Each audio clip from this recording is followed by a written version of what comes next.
Assalamualaikum warahmatullahi wabarakatuh. Perkenalkan, nama saya Wuni Unasi dari kelas 01 SKP 005. Kali ini saya akan membuat tugas video yang kedua untuk memenuhi tugas mata kuliah pengantar bisnis dengan tema Bank, Lembaga Keuangan Non-Bank, dan Pasar Modal. Yuk langsung aja kita lihat materinya. Untuk yang pertama ada pengertian. Bank adalah badan usaha yang menghimpun dana dari masyarakat dalam bentuk simpanan dan menyalurkan kembali kepada masyarakat dalam bentuk kredit atau bentuk-bentuk lainnya, dalam rangka meningkatkan taraf hidup rakyat banyak.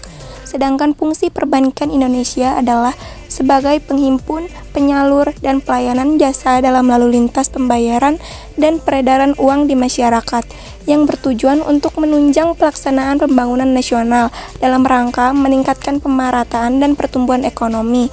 Lembaga keuangan non-bank adalah badan usaha yang melakukan kegiatan di bidang keuangan secara langsung ataupun tidak langsung, menghimpun dana dari masyarakat dan menyalurkan kembali kepada masyarakat untuk kegiatan produktif.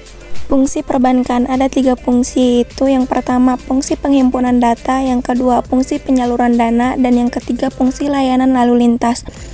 Fungsi bank dapat diklasifikasikan lagi menjadi 2 fungsi. Yang pertama fungsi utama, ada pengumpulan dana dari masyarakat, penyaluran kredit, peningkatan manfaat dana masyarakat, dan penanggungan resiko.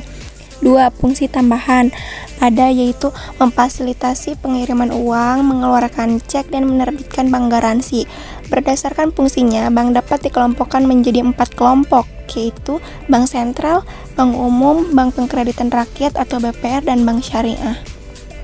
Fungsi lembaga keuangan non-bank yang pertama memberikan pelayanan pembiayaan, baik pembiayaan jangka menengah atau jangka panjang. 2. Memfasilitasi penyertaan modal saham dan emiten-emiten. 3. Mendorong keikutsertaan modal swasta dan memperbanyak sumber pembiayaan bagi aktivitas dunia usaha.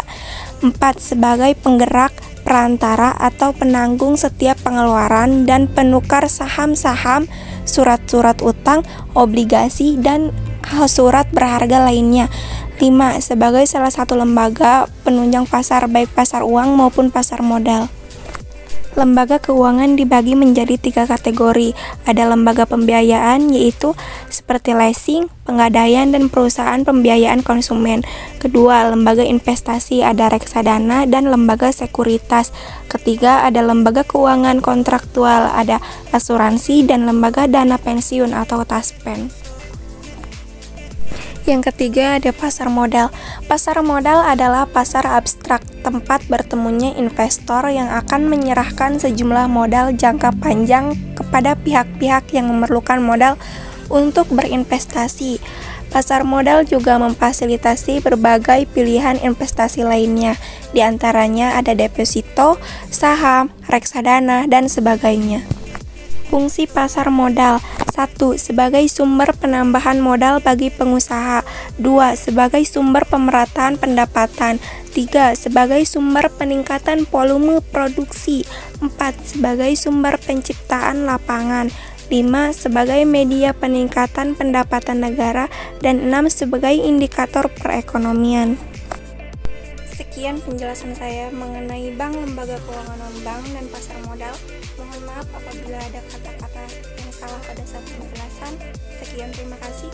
Wassalamualaikum warahmatullahi wabarakatuh.